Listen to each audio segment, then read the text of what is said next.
Senhor Jesus, meus amados irmãos, minhas amadas irmãs, como vocês estão? Tudo bem? É com muita alegria, com muito prazer que eu estou gravando este vídeo a pedido da nossa querida pastora Maria Belo, da Igreja Batista Renovada, ali do Jardim Angélica, em Carapicuíba.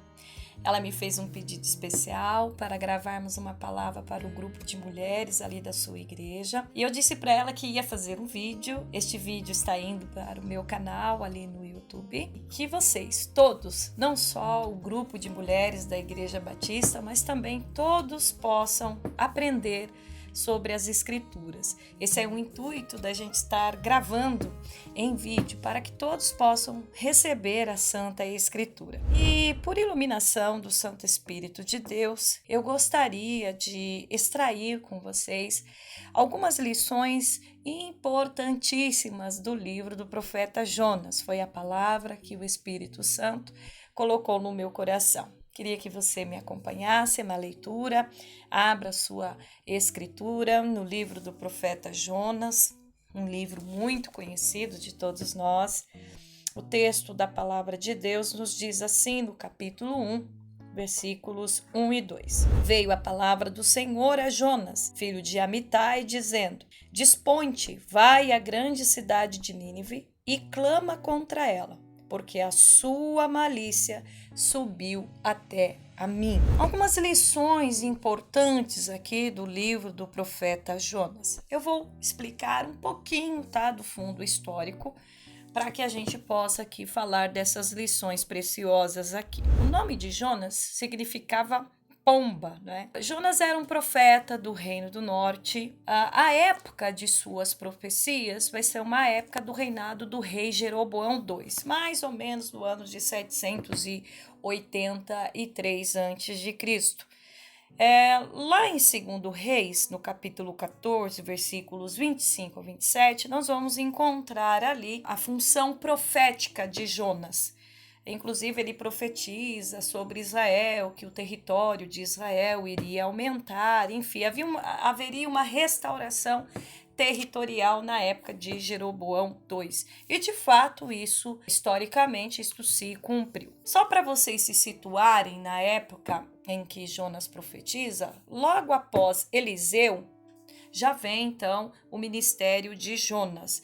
E também o ministério de Jonas coincide com Amós e logo em sequência o profeta Oséias.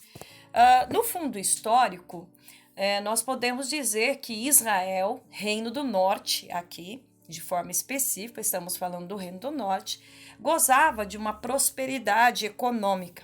Porém, apesar desse crescimento econômico, político e até geográfico em Israel estava vivendo um momento de decadência moral, social e espiritual.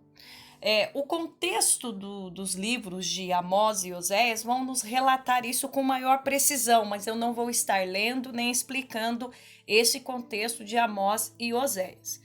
Mas você que gosta de estudar as escrituras, vai lá dar uma lida que você vai entender isso melhor. A grande questão era que o pecado estava em evidência em todas as classes de Israel, desde os reis, desde os profetas, desde os sacerdotes e do povo de forma geral. Se nós retrocedermos na história, por exemplo, e irmos até o reinado de Acabe, os israelitas ali naquele momento do reinado de Acabe estavam cocheando entre os dois pensamentos, estavam servindo a Baal e ao mesmo tempo ao Deus de Israel. Elias foi contundente na sua mensagem profética, os conclamou o arrependimento. Elias até disse: por que vocês estão cocheando entre dois pensamentos? Ou vocês servem a Deus, ou vocês servem a Baal. Então nós temos um momento histórico de Israel, num momento de decadência moral, espiritual, social. Cada vez mais as classes ricas eram mais ricas, os juízes usurpavam os pobres, davam causas em favores apenas dos ricos. As mulheres ricas incentivavam seus maridos à corrupção, tanto as mulheres do sacerdote como as mulheres dos políticos. Era um caos que estava instaurado em Israel, fora a idolatria, né, a adoração nos altos. Com Salomão, infelizmente, Salomão fez muitas alianças políticas, isso trouxe diversas mulheres adorando a diversos deuses, o paganismo foi infiltrado em Israel. Com o paganismo também vem a imoralidade sexual, os cultos com orgias sexuais, a questão da fertilidade desses deuses em relação até à produção da agricultura e assim sucessivamente. Esse é um contexto triste, não gosto. Toda vez que eu dou aula, de todas as vezes que eu dou aula de teologia, eu tenho que dar esse fundo histórico de forma contundente na minha sala de aula, e isso me entristece muito em relatar a decadência espiritual do povo de Deus. Bom, mas nós não temos muito tempo neste vídeo para poder falarmos tanto desse fundo histórico. Agora, o que torna-se imprescindível eu dizer aqui a vocês? A aliança que o povo de Deus havia se comprometido com Deus estava quebrada.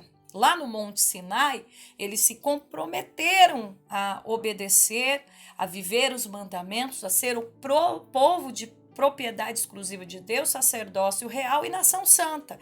Então, eles se comprometeram a isso e eles quebraram esta aliança, né? Sendo aqui bem chata na minha explicação. Então, tinha idolatria, tinha imoralidade em todos os aspectos, corrupção política, corrupção militar, corrupção dos magistrados, corrupção na classe religiosa, estava um caos. O que é que Deus faz? Deus usou Amós, se vocês irem lá no livro de Amós, que é contemporâneo a Jonas, e vai vai dar uma ordem a Amós para Amós profetizar e dizer aos israelitas que Deus usaria os assírios como instrumento de juízo em suas mãos se o povo não viesse ao arrependimento de seus pecados. Então, Amós vai ser usado e também Oséias para profetizar este juízo. E Jonas, sendo profeta contemporâneo, sabia muito bem que Deus estava dizendo ao seu povo: se vocês não se arrependerem, não se converterem dos seus maus caminhos, se vocês não abandonarem o pecado, então eu, o Senhor, vou suscitar os assírios. E os assírios vão destruir o reino de vocês, porque nós estamos falando aqui do reino do norte. Depois Deus vai fazer a mesma coisa no reino de Judá. Vai levantar os profetas como Isaías, Jeremias, né? Miqueias é um profeta que também profetizou ao reino do norte e ao reino do sul. Sofonias, e vai deixar claro que os babilônicos também seriam instrumentos em sua mão para disciplinar o seu povo. Então, veja, Deus estava sendo claro. E eu quero abrir parênteses já aqui nesta mensagem para pensar um pouquinho que a mensagem de juízo de Deus também é a oportunidade para o arrependimento.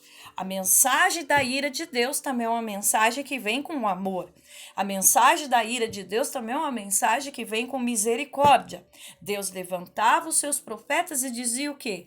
Vocês se arrependam, arrependei-vos. A mensagem de arrependimento é uma oportunidade de mudança, é uma oportunidade que Deus nos dá de voltarmos atrás das nossas ações. Então, com a mensagem de juízo, sempre haverá a mensagem do amor, da misericórdia de Deus. Porém, se não houver este arrependimento, o juízo de Deus, a ira de Deus em relação ao pecado será estabelecido, porque Deus é santo e ele não vai compactuar com o pecado humano. Veja, Jonas, como profeta, ele sabia muito bem de tudo isso que eu estou narrando a vocês. Do outro lado dessa história está quem? Os ninivitas. Então, os ninivitas, que são assírios, como eu acabei de dizer, era o povo que seria o instrumento de juízo de Deus para disciplinar os israelitas. É interessante aqui eu pontuar algo histórico, que nesta época do reinado de Jeroboão II, os assírios politicamente não estavam com poder, eles estavam enfraquecidos. E nesta época destas profecias, eles não eram ameaça para Israel. Quero que vocês entendam uma coisa: os israelitas estavam bem economicamente, estavam fortalecidos, estavam no auge da sua política, vamos dizer assim. Administrativamente estava tudo bem. O problema é que a moral deles e o compromisso com a aliança que não estava bem. E não adianta estarmos bem na nossa vida material se a nossa vida espiritual não condiz com o nosso compromisso assumido com o nosso Deus, o nosso compromisso com os mandamentos. Não adianta ter uma vida secular, uma vida social com estabilidade, uma vez que a nossa vida espiritual está em decadência. Era isso que estava acontecendo com Israel. E Jonas sabia disso. E o povo de Israel também sabia disso. A grande questão é que, por eles estarem bem economicamente e neste momento os assírios não estarem bem, eles eram incrédulos. Deus usava os profetas para dizer que os assírios seriam o instrumento de juízo e eles não acreditavam. Abrindo outro parênteses, parece que as profecias das escrituras, por exemplo, até nesse momento que nós estamos vivendo de pandemia, por mais que estava escrito nos evangelhos, nos sermões escatológicos de Jesus, que pestes, pragas viriam, parece que a gente estava assim, de boa, né? Todo mundo sossegado, todo mundo fazendo seus cultos de forma religiosa, estereótica, mas muita gente também em pecado. E muita gente não dando crédito à aliança com Deus, muita gente não dando crédito às escrituras. E eu vou dizer uma coisa para você, nós precisamos dar crédito, porque o que está registrado nas escrituras sempre irá acontecer, porque é a palavra de Deus. Bom, Deus deu uma ordem clara para Jonas, para que o mesmo fosse pregar aos ninivitas o juízo de Deus. É engraçado isso, né? Os profetas Amós e Oséias estavam pregando o juízo de Deus para o povo de Deus. No entanto, havia uma nação ímpia que Deus também ordena que o profeta vá pregar a ela. É interessante notar que esta nação que Jonas teria que pregar era a noção que Deus estava dizendo que seria o juízo de Deus, juízo para o seu próprio povo. É interessante notar isso. E Deus ordena que Jonas vá pregar aos ninivitas. Por que isso? Porque fica claramente aqui para nós nas escrituras que Deus é Deus de todas as nações e que Deus é Deus de misericórdia, que o evangelho não é algo apenas no Antigo Testamento, apenas estabelecido para a nação judaica. Deus quer salvar povos, línguas, nações, Ele quer salvar. Então, a mensagem do evangelho, a mensagem principal do evangelho é uma mensagem de arrependimento, seja para o seu povo, do qual ele escolhe para ser modelo a essas nações, seja para essas nações. Os ninivitas eram um povo cruel, um povo iníquo. Veja que o texto está dizendo que subiu a malícia desse povo diante de Deus. Era um povo ímpio, um povo mau.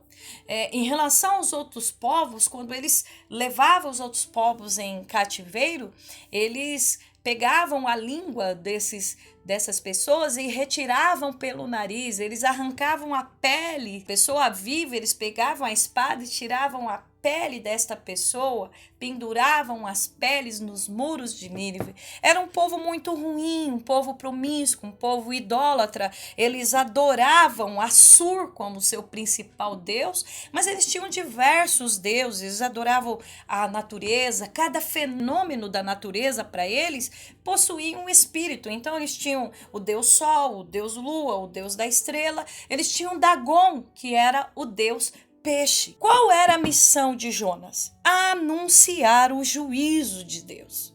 Anunciar o juízo de Deus.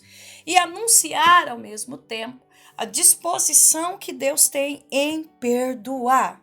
Então, esta mensagem era imprescindível. Deus estava demonstrando compaixão com os israelitas e Deus estava demonstrando compaixão com os demais povos.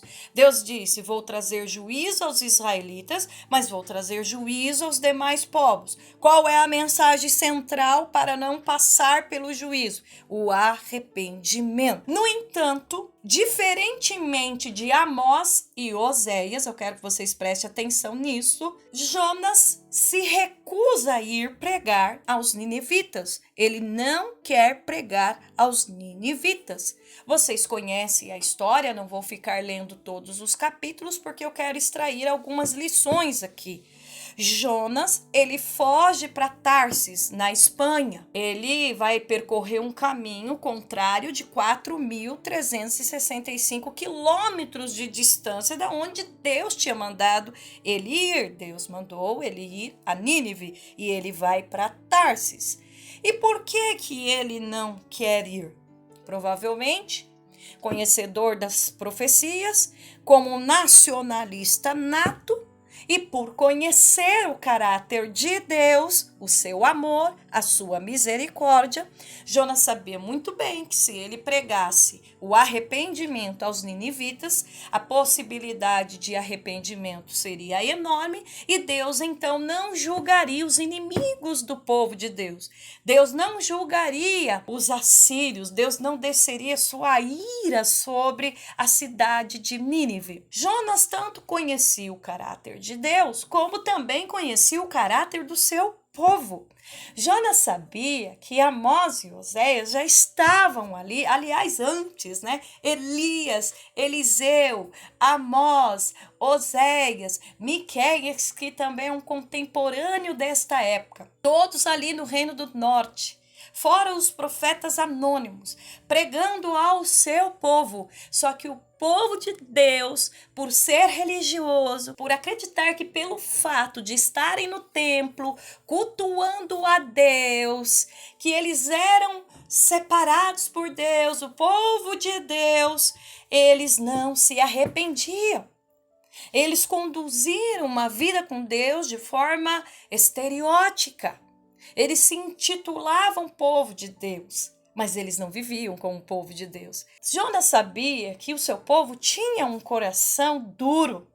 Jonas sabia que era mais fácil um gentio, um pagão, se render à mensagem central do evangelho, porque eu vou tratar do evangelho, porque aqui no Antigo Testamento podemos dizer sim que é a mensagem central do evangelho, já no Antigo Testamento, que era o arrependimento de pecados, que é o voltar atrás, que é ter uma vida santa e íntegra na presença do Senhor. Ele sabia que o seu povo tinha um coração mais duro que os ninivitas. Então, Jonas, ele conhecia o seu próprio povo. Ele desiste, na verdade ele não desiste, desculpa.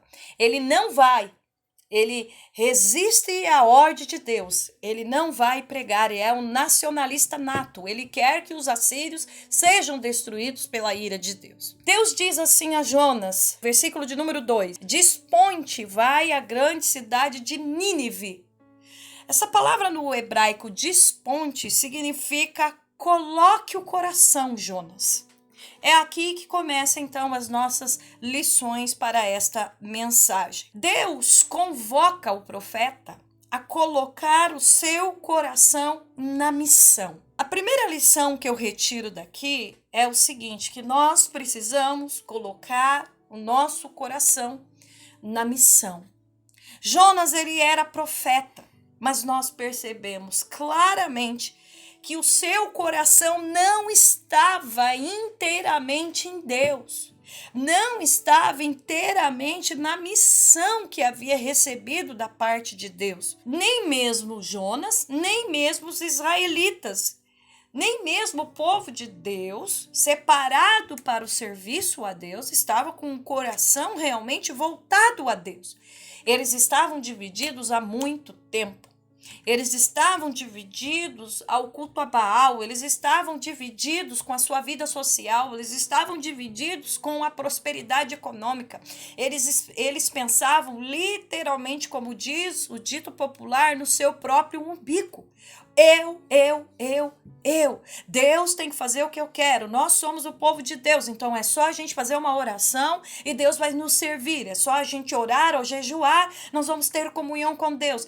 Eles trocaram papel. Deus se tornou um servo e não eles servos de Deus. Então aqui eu quero pensar com vocês sobre isso, sobre dispor o nosso coração de fato a Deus, dispor o nosso coração de fato ao reino de Deus, ao compromisso com Deus. Só neste segundo versículo aqui do livro, nesse versículo de número 2, nessa palavrinha dispõe, eu trago 3 lições importantes aqui. Primeiro, como igreja de Deus, este livro nos mostra que os israelitas se distanciaram da presença de Deus, mas não só isso, não só da presença de Deus, eles se distanciaram do chamado missionário. Por que eu estou dizendo isso? Porque se eles estivessem evangelizando como eles haviam recebido esta responsabilidade no Monte Sinai. Aliás, antes do Monte Sinai,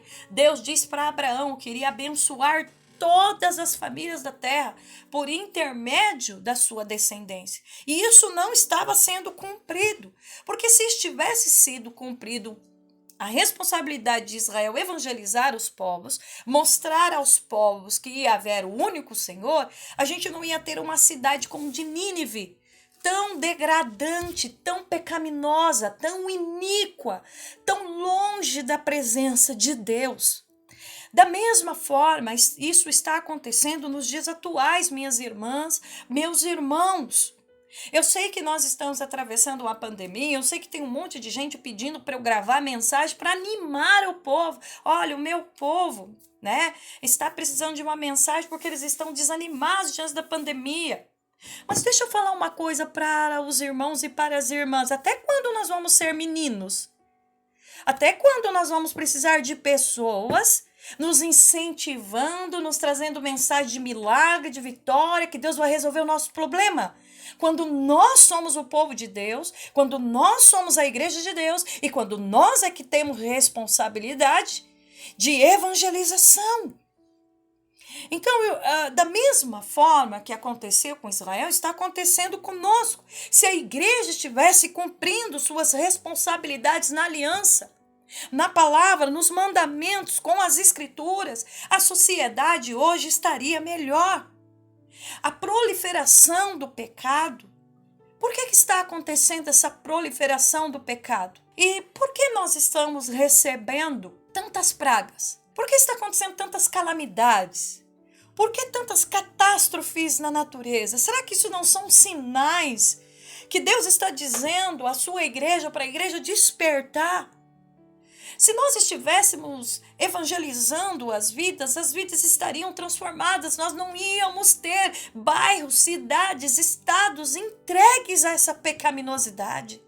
A pedofilia, a homossexualidade, a corrupção, o latrocínio, assassinatos em massa, corrupção política. Nosso coração está no quê? Apenas servimos a Deus, vamos a um templo para obter bênçãos, milagres, curas para nós? Os irmãos e as irmãs não acham que nós estamos sendo egoístas? Segundo lugar, será que o nosso coração está inteiramente disponível ao chamado individual de Deus para conosco? A primeira lição eu estou focando a igreja como um todo, mas agora eu estou falando para você que me assiste neste momento, o teu chamado individual, os dons espirituais que foi dado à igreja, que você recebeu. O que é que nós estamos fazendo com os dons do Espírito? Nós estamos edificando o corpo de Cristo? Quantas pessoas que estão em diversas denominações, mas estão ali como Jonas, são profetas com um título, mas o coração não está no reino, o coração não está em Deus. pessoas que estão cantando, regendo, pessoas que estão até pregando, estão nos púlpitos, teólogos, teólogas, missionários, missionárias, temos o título, temos a denominação, mas não temos amor. Amor uns para com os outros, não temos um amor a Deus de forma íntegra, sincera, sem mancha. Terceiro lugar, será que o nosso coração está disposto em ir buscar as restaurações do nosso cotidiano, dos nossos relacionamentos, dos nossos casamentos, da nossa vida? Veja que Deus disse: Jonas, dispõe-te. Coloque o teu coração nesta missão. Quantos casamentos, quantas famílias destruídas porque o nosso coração já não está mais na família. O coração já não está mais na restauração. É como o contexto do livro de Neemias: Jerusalém está destruído. Neemias estava na Pérsia, poderia não fazer nada, poderia continuar servindo o rei da Pérsia, mas ele coloca no coração e ir lá restaurar Jerusalém. Nós precisamos colocar no nosso coração a restauração que Deus tem para a igreja, para a sociedade, para a família. E quem é que Deus vai usar? Aqueles a quem se colocarem à disposição. Nós temos adolescentes à disposição do reino?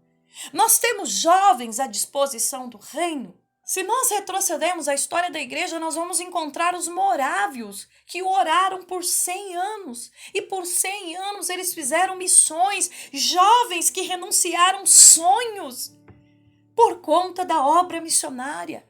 Mas hoje o discurso da igreja é que Deus tem que dar, que Deus tem que fazer.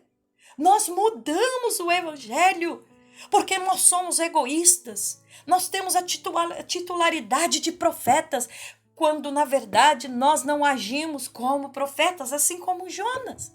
Nós não renunciamos.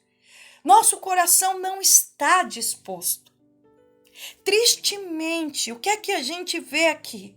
Outro ponto importante que eu quero trazer a vocês. Jonas fugiu da sua responsabilidade. O texto vai dizer que ele vai pagar uma passagem de navio para Tarsis. Ele gastou dinheiro para fugir de uma responsabilidade que Deus estava lhe dando, para ir longe da responsabilidade. Eu nem vou ficar com esse discurso que muita gente pega esse texto para ficar falando: não adianta você fugir da presença de Deus, que Deus vai te pegar, que Deus vai te pegar, que Deus sabe onde você está. Claro que Ele sabe. Deus é onisciente, onipotente, onipresente. A grande questão aqui é que fugir da presença de Deus é fugir da responsabilidade. Porque muita gente acha que esse texto aqui é para pregar para quem está fora de um templo, fora de uma denominação. Você que saiu. Deixa eu falar uma coisa, tem um monte de gente dentro da denominação, mas sem responsabilidade alguma com o reino.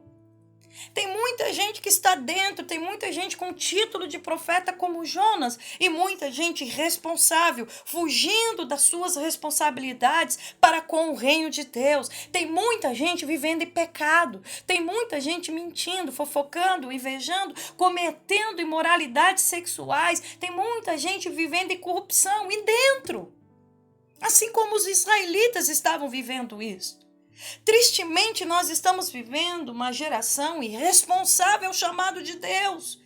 Tanto ao chamado de Deus em relação à obra evangelizadora ou à obra missionária, em sermos agentes do reino, em vivermos as escrituras, de termos o caráter de Cristo, de sermos conforme a imagem de Jesus, de vivermos uma vida santa, como nas questões da vida. Tem gente gastando dinheiro naquilo que não frutifica. Tem gente que faz questão de pagar para ver. Vou pagar uma passagem como Jonas, vou pagar e vou embora.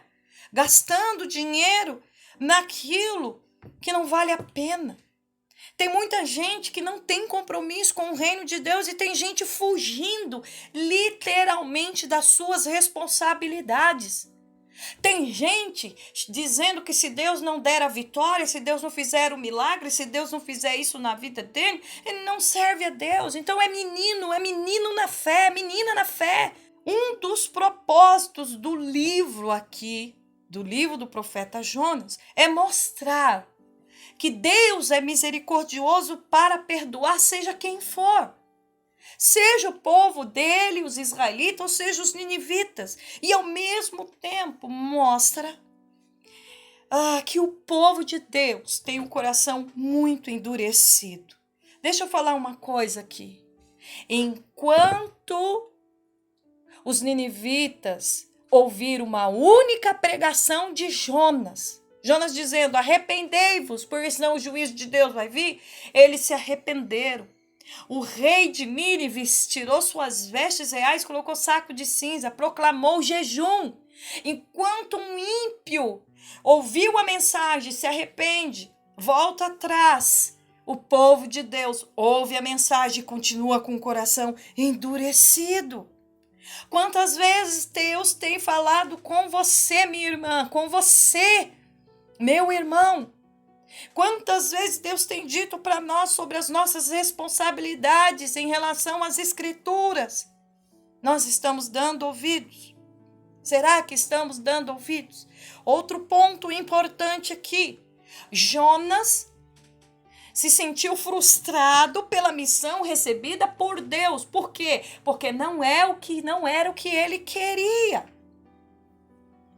Tristemente, assim como Jonas, nós queremos mandar em Deus, nós queremos que Deus atribua funções a nós, mas do nosso jeito, da nossa forma. Nós não queremos executar exatamente a vontade de Deus, nós queremos executar a nossa vontade. Jonas se demonstrou egoísta porque ele não tinha compaixão pelas almas, ele era um patriota. Ele não era um covarde. Muita gente prega também e erra na hermenêutica aqui, na interpretação, na parte exegética, dizendo que Jonas era um covarde. Aqui não é covardia, é teimosia. É egocentrismo. Jonas não tinha compaixão pelas almas. Ele queria a bênção da salvação só para o povo dele. Só para o povo dele. Tristemente, nós somos assim. O Evangelho nos mostra a renúncia dos nossos sonhos, dos nossos ideais, de nós mesmos. Nós não vamos conseguir cumprir o sermão do monte sobre amar o próximo, sobre não se vingar, sobre orar pelos inimigos, se a gente não renunciar o nosso ego. Nós não vamos ter paz com os nossos irmãos se a gente não aprender a renunciar o nosso egocentrismo. Nós não vamos ter paz nos relacionamentos e nós não vamos conseguir evangelizar, mostrar o amor de Deus às pessoas se nós continuarmos egocêntricos desta forma. O que aconteceu? Vocês conhecem a história. Outro ponto importante aqui da nossa pregação de hoje. Jonas vai para esse navio e vem uma grande tempestade. Uma tempestade a ponto de virar essa embarcação. Todos ficam desesperados dentro desse navio, menos Jonas, porque ele está dormindo. Vocês conhecem a história. E eu fico a pensar, será que as tempestades que este mundo está passando, como eu disse, as catástrofes da natureza, as pestes, os problemas de economia nas nações, o que nós estamos enfrentando no Brasil, será que não tem um dedinho?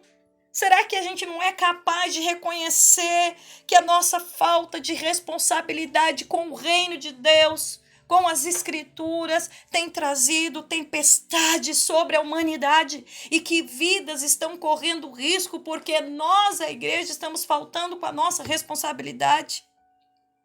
Eu não estou dizendo que todas as provações são consequências do pecado, porque nós temos o livro de Jó para mostrar que Deus prova os seus e que nas provações de Deus, muitas delas não têm nada a ver com pecado, tem a ver com a vontade soberana de Deus em provar a nossa fidelidade. Mas também a própria Escritura nos mostra que existem situações que muitas lutas e provações nós passamos por descumprirmos as responsabilidades de povo de Deus. Quando o povo de Deus não cumpre o seu papel no reino, certamente Deus virá com o seu juízo. Deus virá com a sua disciplina. Hebreus capítulo 12 trabalha sobre isto. O Pai disciplina. Jonas estava dormindo no meio de uma tempestade. E tem gente assim, muitos estão dormindo em vários aspectos da sua vida, principalmente na vida espiritual. Principalmente neste momento de pandemia, quantas pessoas estão no sono? Quantas igrejas que estão se comportando da mesma forma, só pensando no dinheiro, só pensando no estereótipo, só pensando em restaurar os cultos liturgicamente, não pensando em restaurar corações, não estão pensando em transformar vidas. Deus nos chamou para a transformação de vidas. Deus nos chamou para anunciar o Evangelho. Deus nos chamou para vivermos o Evangelho de forma intensa, real, clara. Agora, o que é que me chama a atenção? Jonas prefere ser lançado no mar. Ele prefere a morte do que retroceder. Ele prefere ser lançado no mar, morrer no meio de uma tempestade, do que retroceder e ir para Nínive.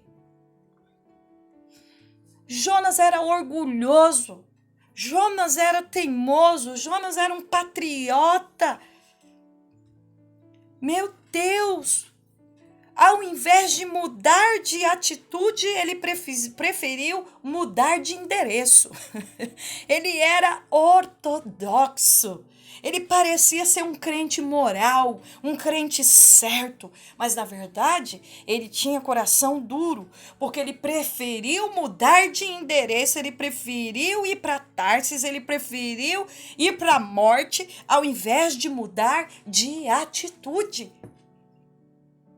Tem gente que prefere as consequências de tantas coisas do que ir pedir perdão. Tem gente que prefere guardar a mágoa. Tem gente que prefere insistir numa vida medíocre espiritualmente. Tem gente que prefere comer com porcos, mas não retrocede. Enquanto Deus, na verdade, está chamando os filhos pródigos e dizendo: se arrependam. Porque se vocês se arrependerem, na minha casa eu vou receber vocês. Deus quer, meus irmãos, minhas irmãs, que nós mudemos de atitude. Este sempre foi o evangelho pregado por Jesus: mudança, arrependimento. Jonas foi o único profeta na Bíblia que ficou triste com o sucesso da sua missão. Porque quando ele foi a Nínive, ele pregou arrependimento, houve arrependimento e ele ficou triste. Ele ficou triste porque não era aquilo que estava no coração dele. Ele ficou triste porque ele entendeu errado o chamado de Deus para a sua vida. Jonas, ele foi engolido por um grande peixe que acreditamos ser uma baleia. A grande questão, para eu agora finalizar esta pregação a vocês, a grande questão é: Jonas orou, o texto está dizendo no capítulo 2, orou ao Senhor, seu Deus, aonde? No ventre de um peixe. E disse: na minha angústia clamei ao Senhor, e ele me respondeu do ventre do abismo, gritei, e tu me ouviste a voz, pois me lançaste no profundo do coração dos mares. Alguns pontos aqui rapidamente. Jonas sabia que estava pagando preço por sua desobediência. É interessante isso, ele ora no ventre de um grande peixe. poderia ter se arrependido antes, mas ele precisou chegar no profundo do profundo, porque se a gente continuar lendo aqui, versículo 4 vai dizer: então eu disse, lançado estou de diante dos teus olhos, tornarei porventura a ver o teu santo templo, as águas me cercam até a alma, o abismo me rodeou, desci até os fundamentos do monte. Ele sabe que ele está em decadência, que ele só está descendo, chegando ao fundo do poço, porque ele desobedeceu uma ordem clara, direta da parte de Deus, porque ele não colocou o coração no reino de Deus, porque ele quis mandar em Deus ao invés de ser mandado. Ele não tinha um coração disposto a presença de Deus. Ele tinha o título de profeta, era estereótipo, mas ele ainda não havia sido marcado de forma abundante pela graça, pela presença de Deus. Ele não havia entendido a graça de Deus que salva todas as pessoas, que não importa o pecado, não importa quão Nínive era iníqua, o que importa é que a graça de Deus e o sangue de Jesus tem poder de purificar a todos os seus pecados. Ele não havia entendido isso. Ele desobedece a Deus. E ele sabe que tudo que está acontecendo, esse momento dele estar lá no escuro, não sei, isso é milagre de Deus, ele ter sobrevivido ao suco gástrico e tantas outras coisas que é questionado se aqui é literal, se é uma parábola. Enfim, eu acredito como teóloga que isso foi literal, porque o próprio Jesus disse que a respeito da sua ressurreição, que ele não daria nenhum sinal aos religiosos, porque Deus já havia dado o sinal do profeta Jonas. Se Jonas ficou 3 dias aqui no ventre e depois foi cuspido, o Filho do Homem também iria ressuscitar no 3º dia. Mas o que eu quero dizer aqui é que Jonas orou. E sobre oração, eu quero deixar também este ponto a nós. Não importa onde estejamos, o importante é como oramos. Às vezes estamos dentro do templo orando de forma religiosa. E às vezes questionamos a Deus. Deus não ouve a minha oração? Claro, nossa vida tem sido religiosa. A gente apresenta a Deus 1 hora e meia de culto, mas nós não vivemos a realidade do evangelho na nossa vida cotidiana. Nós não tememos a Deus. Nós pecamos contra Ele, nós nos envolvemos com as nações ímpias e pagãs, nós não pregamos a elas, nós não estamos vendo transformação da sociedade. Mas muitas vezes Deus vai permitir que cheguemos sim ao fundo do abismo, do poço, que as águas venham. Ele diz aqui, versículo 3, lançado. Isso aqui é forma poética, essa oração dele é uma poesia. Pois me lançaste no profundo do coração dos mares e a corrente das águas me cercou. Muitas vezes Deus vai sim, como ele usou Isaías, levar o seu povo ao cativeiro, vai amassar o seu barro, vai quebrar-nos para que possamos reconhecer a sua soberania, para que possamos entender o nosso chamado. Jonas ora. Eu quero dizer uma coisa para você, ore. Se você, minha irmã, meu irmão, tem se distanciado dos propósitos de Deus, ore. Não importa a sua situação, não me importa onde você esteja, o que importa é que se você orar de forma sincera e reconhecer a soberania de Deus, reconhecer que a mão do Todo-Poderoso está sobre você sim, mas não para o teu mal, para o teu bem, porque foi isso que ele usou Jeremias a dizer à nação de Israel quando ele já estava no cativeiro. Eu tenho pensamento de bem e não de mal. Vocês só estão vivendo este momento porque vocês pecaram contra mim, assim diz o Senhor, mas buscar-me-eis e me achareis, quando me buscardes de todo o vosso coração. Jonas teve todas as oportunidades de buscar a Deus de todo o coração. Sabe aonde que ele vai buscar a Deus de todo o coração? Aqui.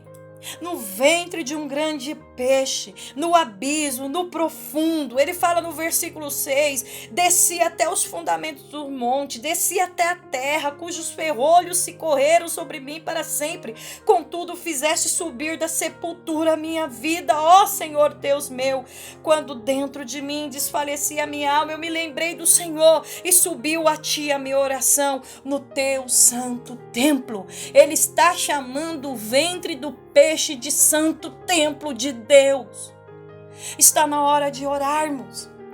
Não importa a pandemia, não importa quantas crises viermos passar na economia, não importa se estamos dentro da nossa casa ou no leito de um hospital, nós devemos clamar ao Senhor por restauração da nossa vida espiritual, do nosso chamado, do nosso ministério. Nós precisamos clamar ao Senhor.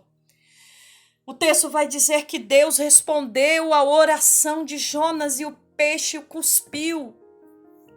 E então ele entra em Nínive porque eles acreditavam num deus peixe, Dagon. Quem sabe eles acharam que Dagon havia enviado Jonas, por isso eles abriram os portões. Mas a grande questão é que eles receberam a mensagem de Deus, a mensagem do arrependimento. E eles, nesta geração, porque há uma segunda geração de ninivitas que vai ser destruída, está narrado para a gente no livro do profeta Naum. Mas esta geração que ouviu esta verdade, se arrependeram dos seus maus caminhos. O que eu quero finalizar é que possamos colocar o nosso coração em Deus. Que possamos colocar o nosso coração na missão do Evangelho. Que possamos colocar o nosso coração a vivermos retamente as Escrituras. Que vocês, minhas irmãs, sejam uma geração, que nós sejamos uma geração de mulheres comprometidas com o reino de Deus. Que vocês, homens, sejam uma geração de homens comprometidos com o reino de Deus. Que nós possamos nos dispor, que o nosso coração seja somente do Senhor, de mais ninguém, e que possamos viver intensamente aquilo que Deus tem para nós, enquanto igreja, enquanto seu povo. Deus abençoe a todos, um grande abraço a vocês. Deus abençoe. E eu quero convidar você que quer conhecer as Escrituras, que tem sede, que quer ter entendimento da verdade, da Santa Palavra, vem estudar teologia com a gente. Instituto de Teologia Nova Visão, núcleos em Barueri, núcleos em Carapicuíba. Deus abençoe, um grande abraço.